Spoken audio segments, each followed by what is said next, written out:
मित्रों नमस्कार। शिखरवाणी यूट्यूब संस्करण में आपका स्वागत है। इसमें हम एक विशेष महत्व के विषय की चीरफाड़ करते हैं। आज का हमारा विषय है उत्तर प्रदेश विधानसभा चुनाव में जातिगत समीकरणों में उलझी राजनीतिक पार्टियां। शीर्षक है, क्या जातियां केवल हिंदू समाज में ही होती हैं। 2017 विधानसभा चुनाव में उत्तर प्रदेश में भाजपा ने प्रचंड बहुमत प्राप्त किया था।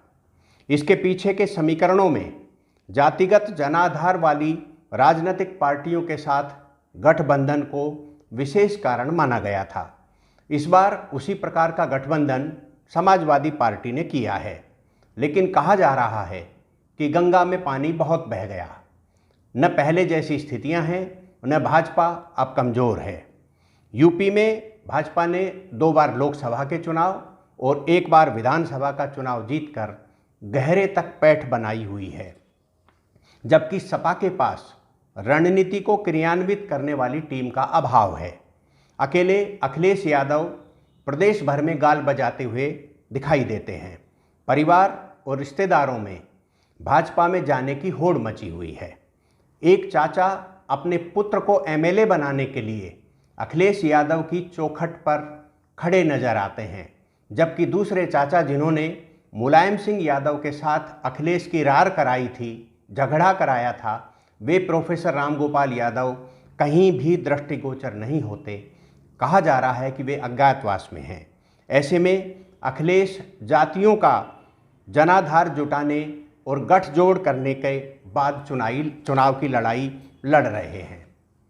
जाटों में पैठ रखने वाले चौधरी चरण सिंह के पोते जयंत चौधरी के साथ अनाज की पोटली को खोलकर शपथ दिलाने वाले अखिलेश यादव यह मान रहे हैं कि जाट लैंड इस बार उनकी झोली भर देगा।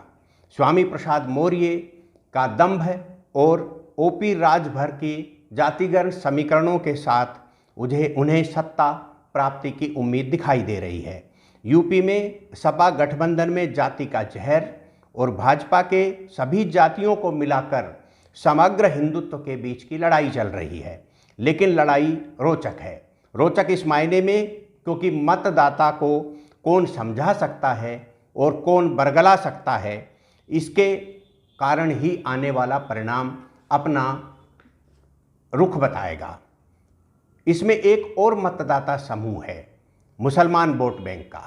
आपको अपनी तरफ खींचने के लिए, यानी कि मुस्लिम वोट को अपनी तरफ बटोरने के लिए ओवैसी अपने लाव लश्कर के साथ उत्तर प्रदेश में आ चुके हैं।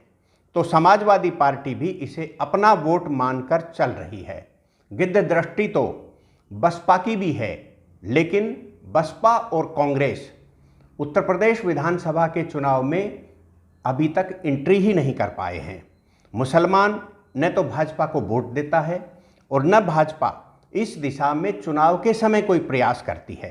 इसलिए यूपी चुनाव में जातियों में तोड़फोड़ या सबको एक साथ करने के गणित पर पूरी राजनीति टिकी हुई है और मीडिया इस जातिगत समीकरण पर मजे ले रहा है।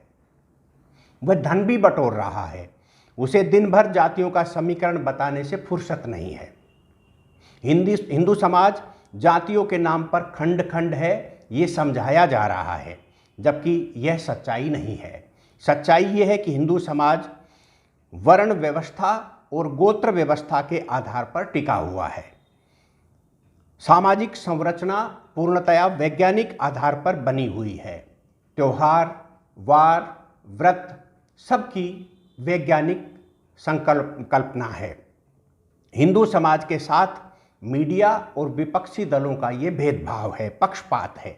तब सवाल उठता है कि क्या जातिगत सारे समीकरण हिंदू समाज के ही साथ हैं या अन्य धार्मिक व्यवस्थाओं में भी ऐसी ही जातिगत व्यवस्था है, लेकिन उस व्यवस्था पर से पर्दा उठाने का प्रयास कोई नहीं करता।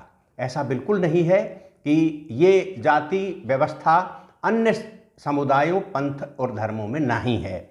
इस्लाम में 73 फिरके हैं और 16 पंथ हैं। शिया सुन्नी का खुला द्वंद्व सबको पता है। खूनी द्वंद्व होता है उनके बीच में। हिंदुस्तान में देवबंद और बरेलवी पंथ की चर्चा आम बात होती है। एक फतवा जारी करता है, दूसरा निरस्त कर देता है। एक कट्टरपंथ की तरफ जाता है, दूसरा उदार दिखने की कोशिश करता है। इन पंथों में सल्फी, बहाबी और अहले हदीस ऐसे पंथ हैं जो कुरान और हदीस के हिसाब से इस्लाम को चलाने की बात करते हैं। हनफी, मालिकी, साफ़ई, अहमदिया, सुन्नी, बोहरा, दाऊदी बोहरा, जैदिया, खोजा, नुसैरी आदि ऐसे पंथ हैं जो इस्लाम में अलग अलग दिशाएं, अलग अलग दर्शन, अलग अलग बातों की बात करते हैं। इसमें मोहम्मद साहब के पुत्र और उनके बाद की पीढ़ियों के हिसाब से पंथ निर्माण की बात कही गई है। ऐसा नहीं है कि ईसाई समुदाय में विभाजन नहीं है, अलग अलग व्यवस्थाएं नहीं हैं। वहाँ भी 3 संप्रदाय हैं, कैथोलिक, प्रोटेस्टेंट और ऑर्थोडॉक्स। इसलिए केवल हिंदू समाज की जातियों पर वाद विवाद करना पक्षपात है। यदि हमें जाति विभाजन और धार्मिक विभाजन की बात करना है तो सभी के लिए मीडिया को करना चाहिए। यह व्यवस्था एकतरफा होना हिंदू समाज के लिए जायज़ नहीं है।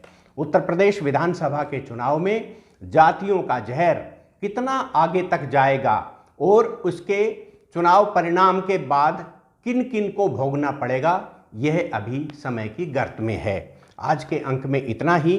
फिर किसी विशेष महत्व के मुद्दे के साथ आपसे फिर रूबरू होंगे। मुझे सुरेश शर्मा को इजाज़त दीजिए। नमस्कार।